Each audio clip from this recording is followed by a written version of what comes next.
नमस्कार। मैं इंद्रेश कुमार, जोनल अध्यक्ष, एसईसी रेलवे दिव्यांग एम्प्लॉयज वेलफेयर एसोसिएशन।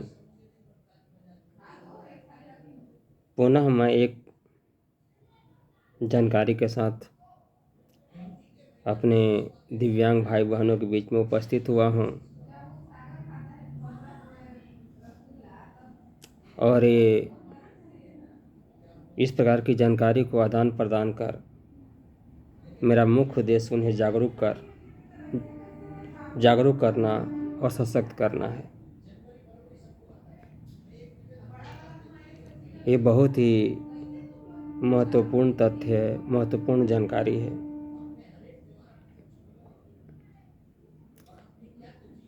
और ये हमें पदोन्नति में आरक्षण से संबंधित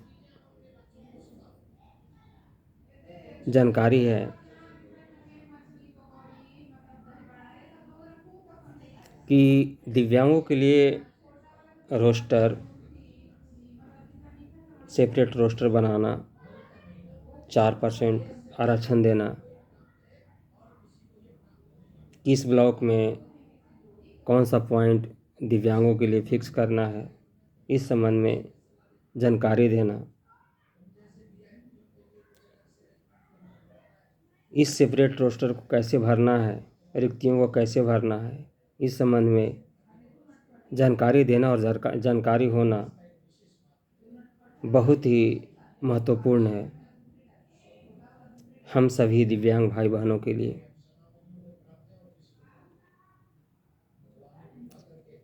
दुख की बात है कि 2006 में रेलवे बोर्ड के स्थापना नियम संख्या 80/2006 के अवलोकन में दक्षिण पूर्व मध्य रेलवे कार्मिक विभाग मुख्यालय द्वारा दक्षिण पूर्व मध्य रेलवे के स्थापना नियम संख्या 121/2006 को सर्कुलेट किया गया था, जिसके तहत दिव्यांगों को पदोन्नति में आरक्षण देना था। लेकिन दुर्भाग्य से उस स्थापना नियम के तहत जिसको रेलवे बोर्ड द्वारा जारी किया गया और उसी स्थापना नियम को दक्षिण पूर्व मध्य रेलवे के स्थापना नियम संख्या 121/2006 के रूप में पूरे जोन में सर्कुलेट किया गया कि दिव्यांगों को पदोन्नति में 3% आरक्षण देना है।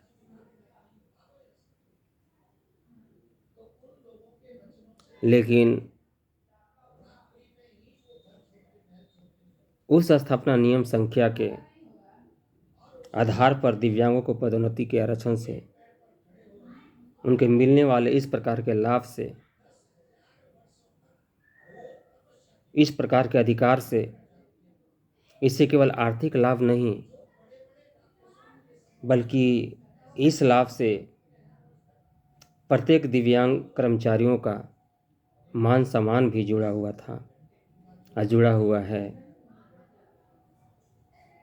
जिसको नज़रअंदाज कर अपने ही बनाए गए, अपने ही द्वारा सर्कुलेट किए गए, जारी किए गए, निर्गत किए गए स्थापना नियम संख्या को सुपरसीड किया गया और दिव्यांगों को उनके अधिकारों से वंचित रखा गया। जबकि अन्य वर्ग को आरक्षण का प्रावधान नहीं होने के बावजूद भी, बीच में स्टे होने के बावजूद भी लगातार उन्हें पदोन्नति में आरक्षण दिया जाता रहा, जो कि दिव्यांग कर्मचारियों के साथ एक बहुत बड़ा खिलवाड़ और मजाक हुआ। उनके अधिकारों का हनन हुआ। उनके सिर्फ अधिकार नहीं, उनके अधिकार से जुड़े मान सम्मान का हनन हुआ, भेदभाव हुआ हमारे साथ।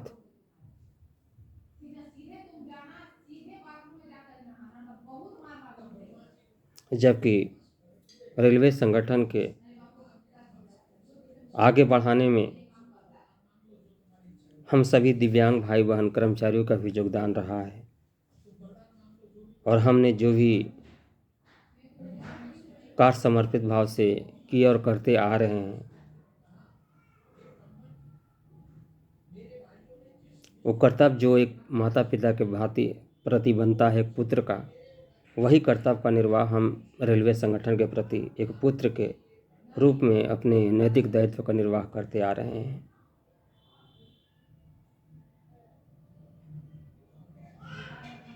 फिर भी प्रशासन द्वारा हमें इस अधिकार से वंचित रखा गया। किसी भी दिव्यांग भाई या बहन को संबंधित विभाग द्वारा न ही जागरूक किया गया और न ही इस प्रकार की जानकारी प्रदान की गई। अगर जानकारी हमें हुई और जब हमने पत्राचार किया तो उस समय भी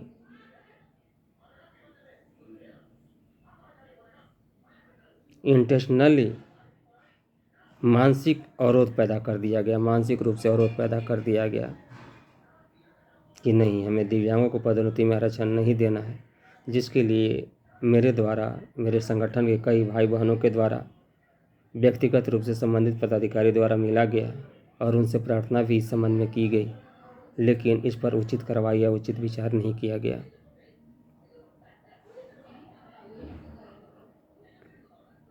तब मेरे द्वारा माननीय न्यायालय मुख्य आयुक्त दिव्यांगजन सामाजिक न्याय एवं अधिकारिता मंत्रालय भारत सरकार नई दिल्ली में एक केस फाइल किया गया इस संबंध में और माननीय न्यायालय द्वारा संबंधित विभाग को निर्देश दिया गया कि group A B C D में 4% आरक्षण देना है। इसके बाद रेलवे बोर्ड द्वारा पत्र जारी हुआ दिव्यांगों को पदोन्नति में आरक्षण देने के लिए जुलाई और अगस्त में। रेलवे बोर्ड के स्थापना नियम संख्या 74/22, रेलवे बोर्ड के स्थापना नियम संख्या 74/2022 को दक्षिण पूर्व मध्य रेलवे में सर्कुलेट करने के लिए प्रधान मुख्य कार्मिक अधिकारी कार्यालय मुख्यालय बिलासपुर के द्वारा 168/2022 के रूप में रेलवे बोर्ड के स्थापना नियम संख्या को सर्कुलेट किया गया, जिसमें 4% आरक्षण की बात की गई।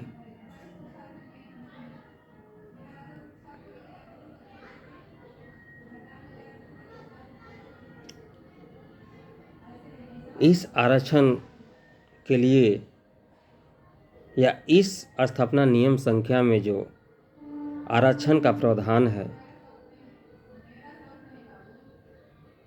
उसमें पैरा 9 से 10.8 के बीच में जो भी तथ्यों का उल्लेख किया गया है वो बहुत ही महत्वपूर्ण है।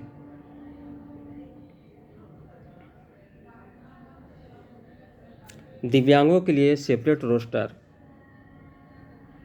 ठीक उसी तरह से मेंटेन किया जाना चाहिए जिस प्रकार से सीधी भर्ती के लिए मेंटेन किया जाता है।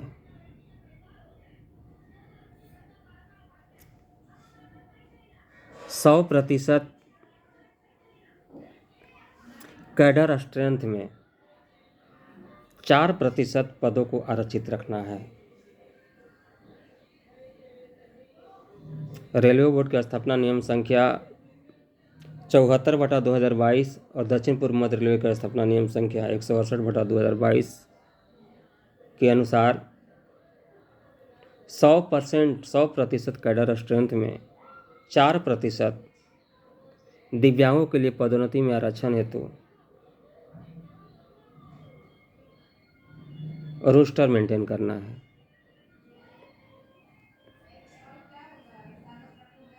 प्रत्येक विभाग की स्थापना अनुभाग द्वारा, इस्टेब्लिशमेंट सेक्शन द्वारा 100 पॉइंट रिक्ति आधारित आरक्षण रोस्टर को तैयार करना है। प्रत्येक इस्टेब्लिशमेंट द्वारा प्रत्येक विभाग के स्थापना नियम संख्या स्थापना अनुभाग द्वारा 100 पॉइंट रिक्ति आधारित आरक्षण रोस्टर को तैयार करना है। ये 100 पॉइंट में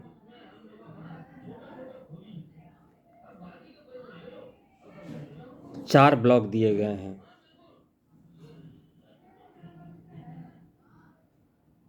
पहला ब्लॉक, दूसरा ब्लॉक, तीसरा ब्लॉक और चौथा ब्लॉक।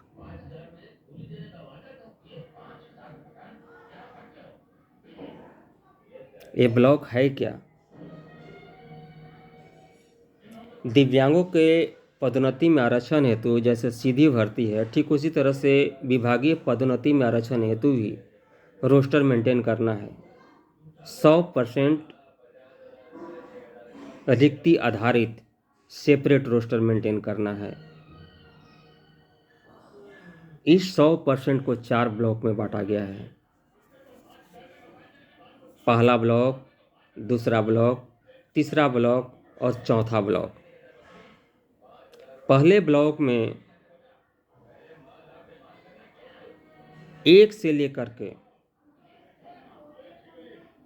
25 तक 25 पॉइंट को रखा गया है। पहला पॉइंट से 25 पॉइंट।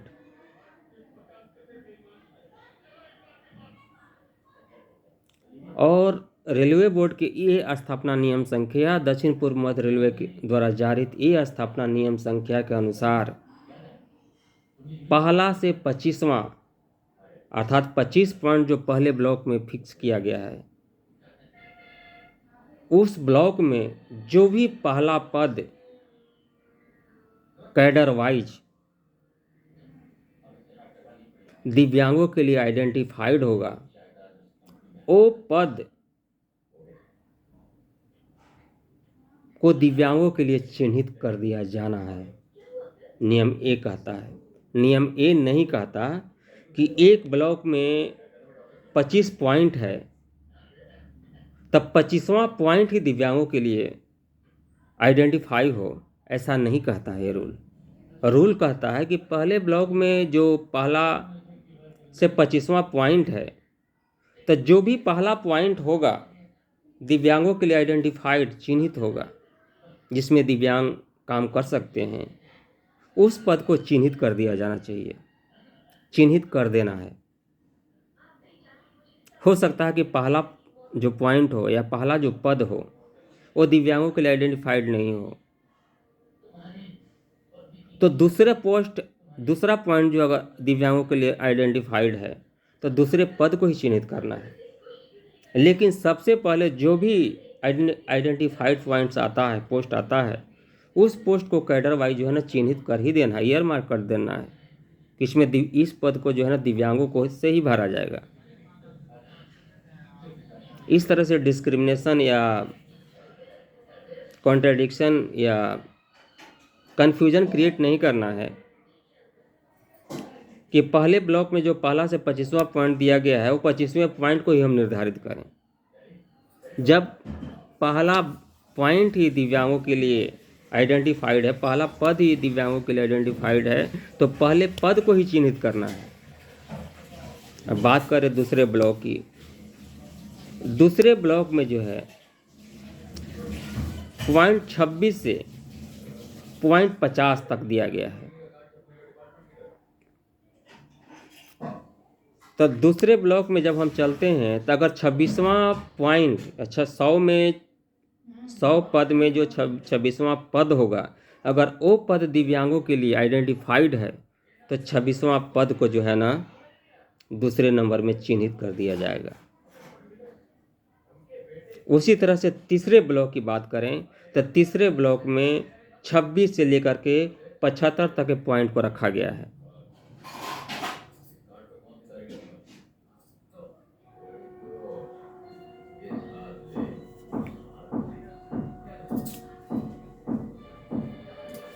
तीसरे ब्लॉक में पहला 26वां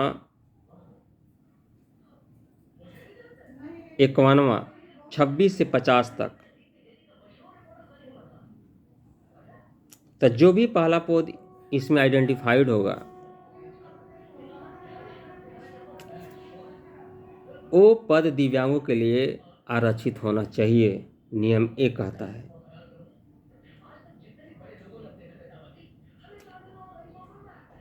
अब हम चौथे पॉइंट की बात करें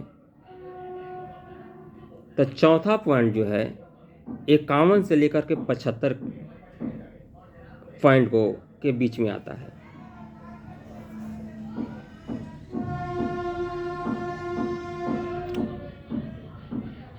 तो अगर 51वां पद अगर दिव्यांगों के लिए आइडेंटिफाइड है तीसरे ब्लॉक चौथे ब्लॉक में, पहला ब्लॉक पहला से 26वां, पहला से 25, दूसरा 26 से 51, 26 से 50, तीसरा 51 से 75, ये तीसरे ब्लॉक की हम बात कर रहे हैं।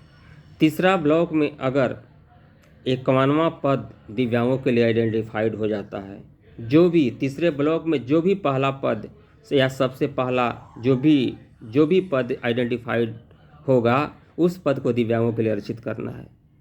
चौथे ब्लॉक में ठीक वैसे ही 76वें से 100वें के बीच में जो भी पहला पद दिव्यांगों के लिए आरक्षित होगा, दिव्यांगों के लिए आइडेंटिफाइड होगा, सुटेबल होगा, उस पद को ईयर मार्क चिन्हित कर देना है और उस पद पर दिव्यांगों को ही बिठाना है, किसी अन्य को नहीं। और ये आरक्षित पद जो है अगर मान लिए कि किसी कारणवश कोई दिव्यांग नहीं मिलता है या दिव्यांगों से वो रिक्तियाँ नहीं भरती हैं तो उन रिक्तियों को 2 साल तक रखना है। 2 साल तक उसकी वैकेंसी रहेगी, रहनी चाहिए।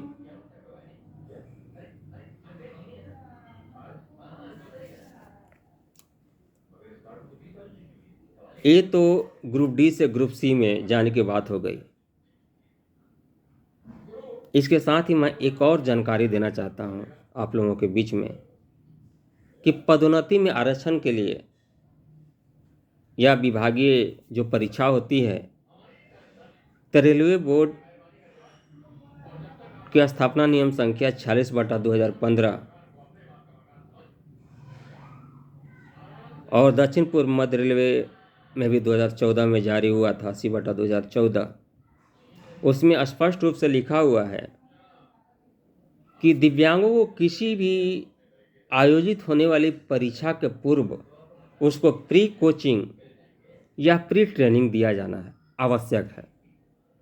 जैसे कि हमारे अनुसूचित जाति अनुसूचित जनजाति भाई बहनों को दी जाती है, ठीक उसी तरह ही दिव्यांग कर्मचारियों को भी प्री ट्रेनिंग पूर्व प्रशिक्षण दिया जाने का प्रावधान है। और इसके लिए रेलवे बोर्ड ने भी लेटर सर्कुलेट किया और दक्षिण पूर्व मध्य रेलवे द्वारा भी 80/2014 को सर्कुलेट किया गया जिसमें प्री ट्रेनिंग का प्रावधान है, प्रोविज़न है।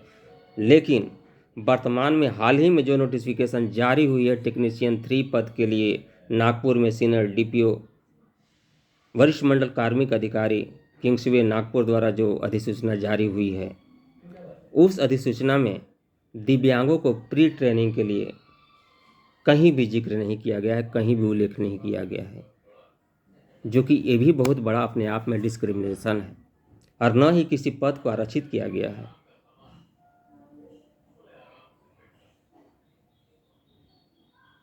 इसी में एक कड़ी और जोड़ते हैं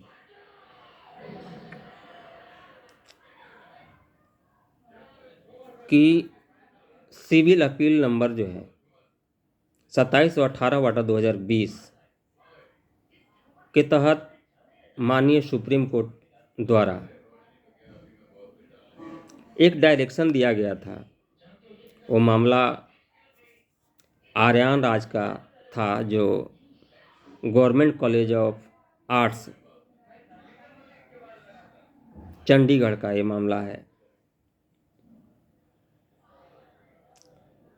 इसमें आर्यान राज ने जो 31 मई 2015 को गवर्नमेंट कॉलेज ऑफ आर्ट्स के द्वारा जो विज्ञापन जारी किया गया था, उसके तहत आर्यान राज द्वारा आवेदन दिया गया और उसके तहत उनको एप्टीट्यूड टेस्ट की परीक्षा हुई। उस परीक्षा में अनुसूचित जाति और अनुसूचित जनजाति के आवेदकों के लिए 35%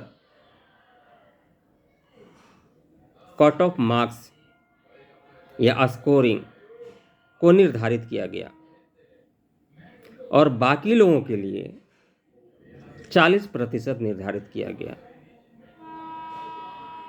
मान लिया जाए कि 100 नंबर एप्टीट्यूड टेस्ट में आए, पूरे फुल मार्क्स 100 नंबर का है।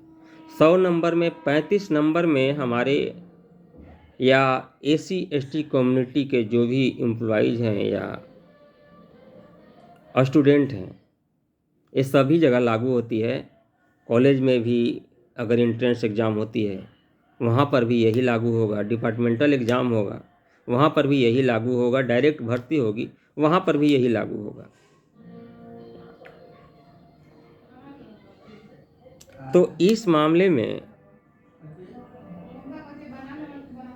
आर्यान राज ने 40 नंबर में से 2 नंबर कम लाए, 38 नंबर ही लाए, जिस कारण से आर्यान राज को डिस्क्वालीफाइड घोषित डिक्लेयर कर दिया गया और उनकी नाम मेरिट सूची में नहीं आई।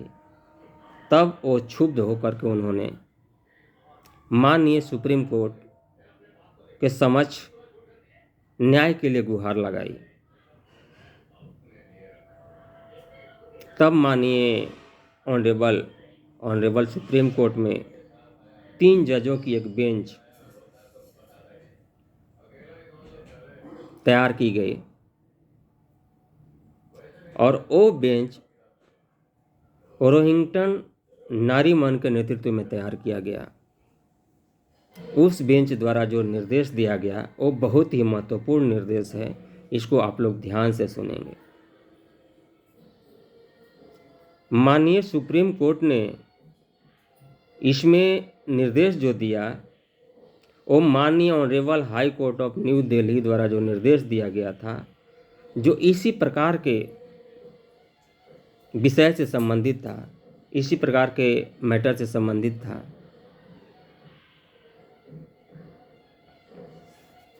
उसमें दिया गया था, ये डायरेक्शन ऑनरेबल हाई कोर्ट ने दिया था कि जिस प्रकार SC/ST कम्युनिटी के लोगों को स्कोरिंग एक लेवल, एक कट ऑफ मार्क्स फिक्स किया जाता है, ठीक उसी प्रकार का, ठीक वही स्कोरिंग कट ऑफ मार्क्स जो है ना, दिव्यांगों के लिए भी फिक्स किया जाना चाहिए और उनका भी जो है सिलेक्शन या क्वालिफाइंग मार्क्स उतना ही होना चाहिए जितना SC/ST कम्युनिटी के लोगों के लिए होता है। उन्होंने इस निर्देश को ध्यान में रख करके ऑनरेबल सुप्रीम कोर्ट ने रिस्पोंडेंट को डायरेक्ट किया कि दिव्यांग को भी वही बेनिफिट मिलना चाहिए जो SC/ST कम्युनिटी के लोगों को दिया जाता है। अर्थात जितना scoring cut off marks SC/ST community के लिए लोगों के लिए रहेगा, वही कट ऑफ मार्क्स दिव्यांगों के लिए भी रहेगा। अर्थात कहने का मतलब है, अभी वर्तमान में जो परीक्षाएं आयोजित हो रही है उसमें रिटन टेस्ट जो होता है 85 नंबर का होता है 100 में, और 15 नंबर जो आते हैं वो सर्विस रिकॉर्ड से आते हैं, जिसमें कम से कम 60% नंबर, 85 नंबर में से 52 नंबर लाना SC/ST कम्युनिटी के कर्मचारियों को छोड़ करके बाकी अन्य कम्युनिटी के कर्मचारियों को 85 में से 52 नंबर लाना अनिवार्य है, जिसमें एम्प्लॉय विथ PWD भी आते हैं। तो PWD के लिए भी कंपलसरी हो गया कि समान लोगों की तरह ही जो है ना, उनको 85 नंबर में से 52 नंबर लाना अनिवार्य है, अन्यथा उनको डिस्क्वालीफाई कर दिया जाएगा। लेकिन ऑनरेबल सुप्रीम कोर्ट ने इस पर ऑब्जेक्शन जताई है कि नहीं, अगर 85 नंबर में से 30 नंबर पे ही SC/ST कम्युनिटी के लोगों का सिलेक्शन या क्वालिफाई होता है, तो ठीक उसी स्कोरिंग पर PWD एम्प्लॉय को भी क्वालिफाई करना है, उन्हें डिसक्वालीफाई नहीं करना है, जबकि एट ग्राउंड लेवल पे ये इफेक्टिव नहीं हो रहा है, जिस कारण से हमारे कई दिव्यांग भाई बहन 20-20 साल से एक एक पद पे कार्य करते आ रहे हैं और पदोन्नति में आरक्षण के लाभ से वंचित होते आ रहे हैं, जिसको प्रभावी ढंग से लागू होना और लागू करवाना अति आवश्यक है।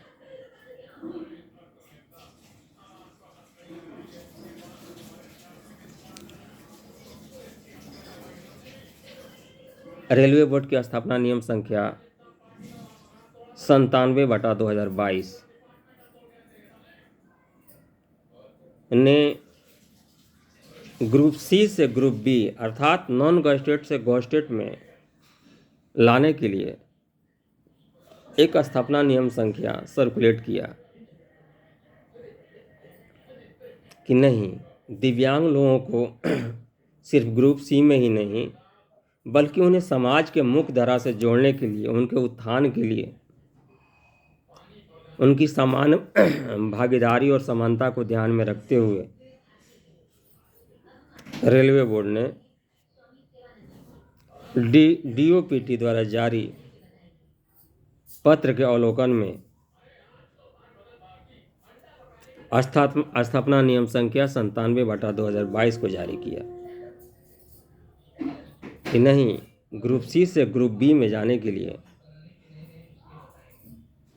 दिव्यांगों को ये नियम जारी करना जरूरी है, ताकि उनको समान अधिकार मिल सके, समानता के अधिकार से वो समाज में जी सके, मुख्य धारा से जुड़ सके, खुद को प्रमोट कर सके, एक तरह से एक प्रमोशन ऑफ एक्टिविटीज। अगर इस प्रकार से दिव्यांग को प्रमोट किया जाता है तो मुझे पूरा विश्वास है कि वो समान लोगों से बेहतर आउटपुट और इनपुट रेलवे ऑर्गेनाइजेशन को दे सकते हैं। और वही 97/2014 को जारी रेलवे बोर्ड द्वारा जारी स्थापना नियम संख्या के अवलोकन में रेलवे दक्षिण पूर्व मध्य रेलवे द्वारा स्थापना नियम संख्या 219/2022 को सर्कुलेट किया गया, जिसमें स्पष्ट किया गया कि ग्रुप सी से ग्रुप बी में भी, ग्रुप ए में भी, ग्रुप बी से ग्रुप ए में भी जाने के लिए दिव्यांगों को पदोन्नति में 4% आरक्षण का लाभ देना चाहिए और देना है। और रोस्टर ठीक उसी तरह से मेंटेन होगा 100 पॉइंट रिक्ति आधारित रोस्टर मेंटेन करना है, जैसे डायरेक्ट कोटे में भर्ती के लिए किया जाता है, उसी तरह से डिपार्टमेंटल कोटे में भी भर्ती के लिए पदोन्नति में आरक्षण देने के लिए सेपरेट रोस्टर मेंटेन करना है। तो इसमें भी पहले जिस तरह से ग्रुप डी से ग्रुप सी के लिए है, वही ग्रुप सी से ग्रुप बी के लिए, ग्रुप बी से ग्रुप ए के लिए है। तो अगर उसमें पहले ब्लॉक के पहला पॉइंट ही अगर दिव्यांगों के लिए आइडेंटिफाइड है, बी गजेटेड पोस्ट अगर दिव्यांगों के लिए आइडेंटिफाइड पोस्ट है, तो उसको ईयर मार्क आरक्षित कर देना है।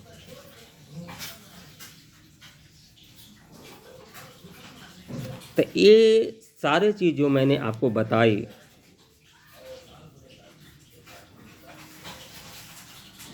इस्टेब्लिशमेंट द्वारा इसी प्रकार से रोस्टर को मेंटेन करना है और मेंटेन होना चाहिए, नहीं तो दिव्यांगों के साथ बहुत बड़ा अन्याय होगा।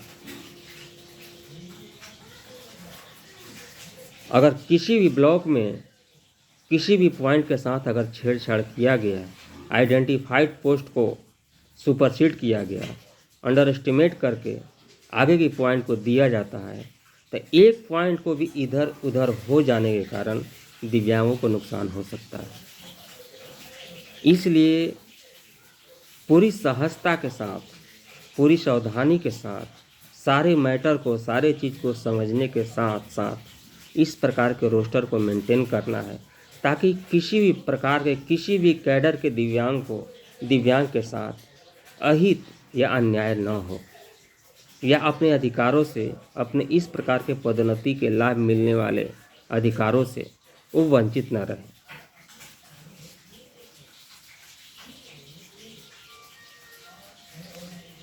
तो ये है रेलवे बोर्ड द्वारा जारी स्थापना नियम और दक्षिण पूर्व मध्य रेलवे द्वारा जारी स्थापना नियम, और इसमें क्या क्या प्रोविज़न है, कैसे रोस्टर मेंटेन करना है, ये सारी जानकारी मैंने आपको दी, जिसको समझना हम सभी दिव्यांग भाई बहनों के लिए ज़रूरी था। क्योंकि मुझे कई जगह से ये सुनने के लिए मिला कि किसी इस्टेब्लिशमेंट सेक्शन द्वारा ये कहा जा रहा है कि नहीं, जो 26वां पोस्ट होगा ना या 25वां पोस्ट होगा वही दिव्यांगों के लिए आरक्षित होगा, जबकि रूल ये नहीं कहता है। रूल ये कहता है कि जो भी पहला पद दिव्यांगों के लिए सुटेबल होगा, आइडेंटिफाइड होगा, उस पद को ही आरक्षित करना है, ना कि 25वां को करना है। तो इस चीज़ का सभी दिव्यांग भाई बहनों को दिमाग में रखना है, और कहीं भी उन्हें लगता है कि नहीं ये रोस्टर मेंटेन जो हुआ है या नोटिफिकेशन जो जारी हुई है ये संदेहात्मक है, डाउटफुल है, तो इस विषय में चर्चा खुलेआम संबंधित पदाधिकारी के समक्ष कर सकते हैं, जानकारी ले सकते हैं। वो जानकारी या तो व्यक्तिगत रूप से मिलकर रिक्वेस्ट करके ले सकते हैं, लिखित रूप में आवेदन दे करके ले सकते हैं। संबंधित पदाधिकारी के पास अगर नहीं मिलता है इस प्रकार की जानकारी, तो आप RTI right to information act 2005 अथवा एविडेंस एक्ट 1872 की सेक्शन 74 से 76 के तहत आप जानकारी प्राप्त कर सकते हैं। अगर RTI के माध्यम से सही जानकारी नहीं मिलती है, तब साक्ष्य अधिनियम 1872 की धारा 74 एवं 76 के तहत वो जानकारी प्राप्त कर सकते हैं। जो जानकारी आपको सत्यापित रूप में दी जानी चाहिए, सत्यापित प्रति के रूप में मिलेगी, उसके तहत भी आप जानकारी प्राप्त कर सकते हैं। इसके साथ मैं अपनी वाणी को विराम देता हूँ। बहुत बहुत धन्यवाद। जय हिंद, जय भारत।